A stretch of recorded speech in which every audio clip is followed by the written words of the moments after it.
नमस्कार। Chanakya IAS academy के daily current affair session में आपका स्वागत है। आज है 26 जून और 26 जून से जितने भी महत्वपूर्ण प्रश्न बनते हैं हम उन पर चर्चा करेंगे। हमारा आज का पहला प्रश्न है, हाल ही में नई दिल्ली के जवाहरलाल नेहरू स्टेडियम में किस केंद्रीय मंत्री द्वारा भारत इन पेरिस अभियान शुरू किया गया है? अनुराग ठाकुर, विजय कुमार सिन्हा, श्रीधरन सिंह या फिर इनमें से कोई नहीं। तो अभी हाल ही में अनुराग ठाकुर द्वारा भारत इन पेरिस अभियान की शुरुआत की गई है जवाहरलाल नेहरू स्टेडियम में। नई दिल्ली के जवाहरलाल नेहरू स्टेडियम में भारत इन पेरिस अभियान को केंद्रीय मंत्री अनुराग ठाकुर द्वारा हरी झंडी दिखाई गई है। भारत इन पेरिस अभियान भारतीय ओलंपिक संघ द्वारा शुरू किया गया है। इस अभियान का मुख्य उद्देश्य पेरिस ओलंपिक खेलों से पहले पूरे भारत में खेलों के प्रति जागरूकता फैलाना और खेलों को बढ़ावा देना है।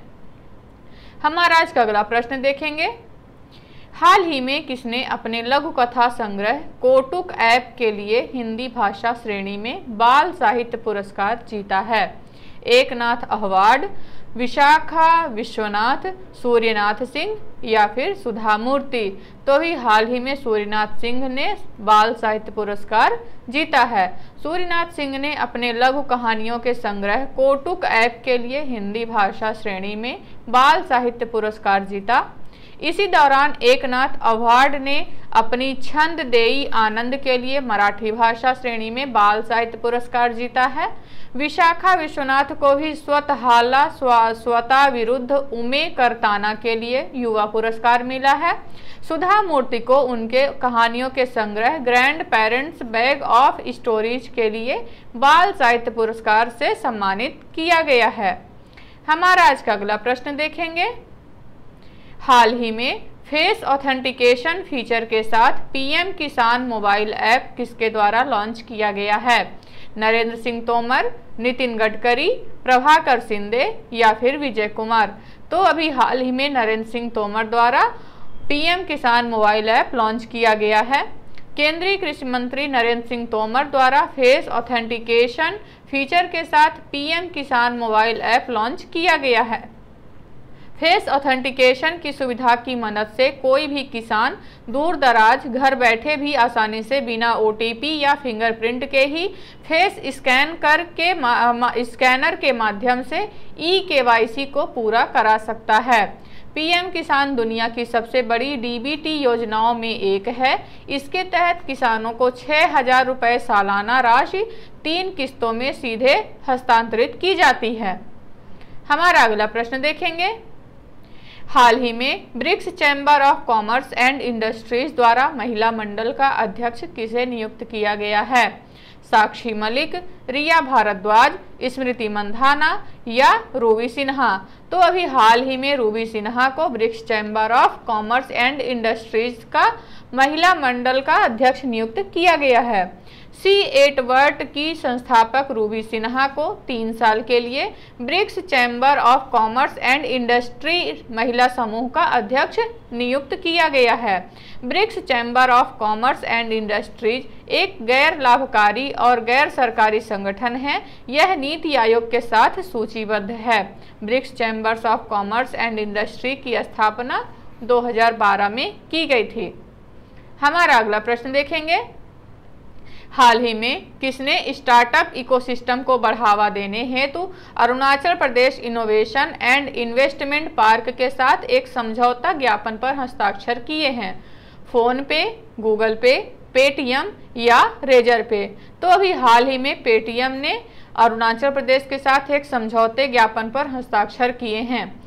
पेटीएम पेमेंट सर्विसेज लिमिटेड ने स्टार्टअप इकोसिस्टम को बढ़ावा देने हेतु Arunachal Pradesh innovation and investment park के साथ एक समझौता ज्ञापन पर हस्ताक्षर किए।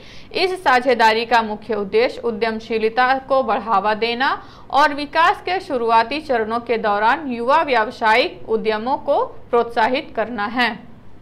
हमारा आज का अगला प्रश्न देखेंगे, हाल ही में किस राज्य की हॉकी टीम ने हॉकी इंडिया जूनियर पुरुष राष्ट्रीय चैंपियनशिप 2023 का खिताब जीता है?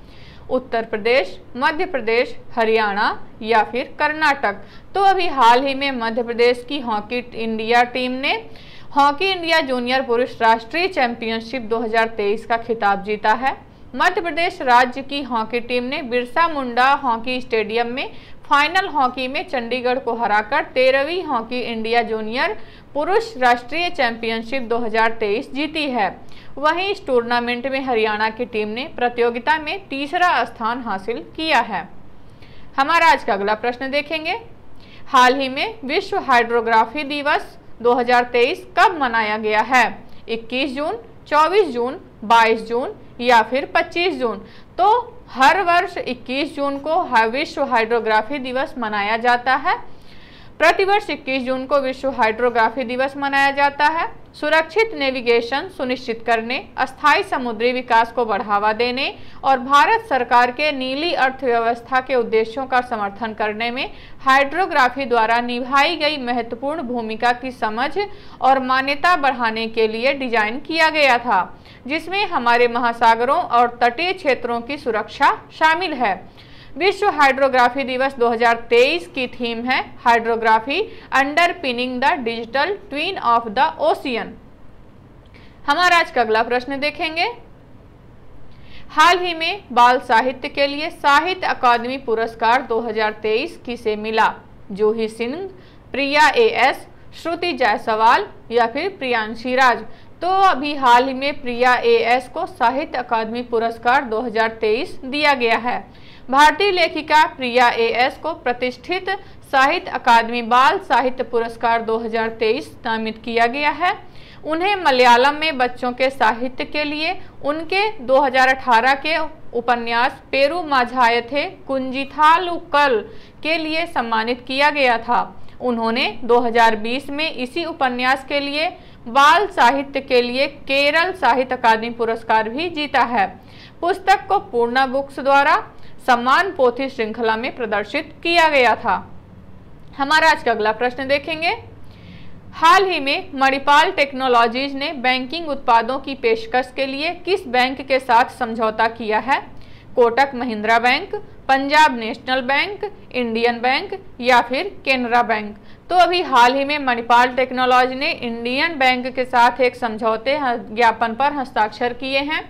मणिपाल टेक्नोलॉजीज लिमिटेड ने अनुकूलित बैंकिंग उत्पादों की पेशकश करके वित्तीय समावेशन को बढ़ावा देने के लिए इंडियन बैंक के साथ साझेदारी की है, जिसका उद्देश्य कॉरपोरेट व्यवसाय संवाददाताओं का एक अस्थायी नेटवर्क बनाना है। यह वित्तीय सेवाओं की उपलब्धता, सामर्थ्य और पहुंच को बढ़ाएगा, विशेष रूप से कम सेवा वाले बाजारों और ग्रामीण क्षेत्रों में। हमारा आज का आखिरी प्रश्न है। हाल ही में किसके द्वारा श्रीनगर में बलिदान स्तंभ की आधारशिला रखी गई है? अमित शाह, नरेंद्र मोदी, राजनाथ सिंह या फिर नितिन गडकरी। तो अभी हाल ही में अमित शाह द्वारा श्रीनगर में बलिदान स्तंभ की आधारशिला रखी गई है। केंद्रीय गृह मंत्री अमित शाह ने श्रीनगर शहर के वाणिज्यिक केंद्र लाल चौक के पास प्रताप पार्क में बलिदान स्तंभ शहीद स्मारक की आधारशिला रखी। गृह मंत्री ने जम्मू कश्मीर के उपराज्यपाल मनोज सिन्हा की मौजूदगी में इसका शिलान्यास किया है। स्मारक श्रीनगर स्मार्ट सिटी के तहत एक परियोजना उन शहीदों को श्रद्धांजलि है जिन्होंने देश के लिए अपने जीवन का बलिदान दिया है। तो ये रहे आज के हमारे कुछ प्रमुख प्रश्न। आशा करते हैं कि आपको चाणक्य आईएएस एकेडमी द्वारा चलाया जा रहा करंट अफेयर सेशन पसंद आ रहा होगा। हमारे ऐसे और भी कंटेंट से जुड़ने के लिए चैनल को सब्सक्राइब करें और बेल आइकन दबाना ना भूलें। धन्यवाद।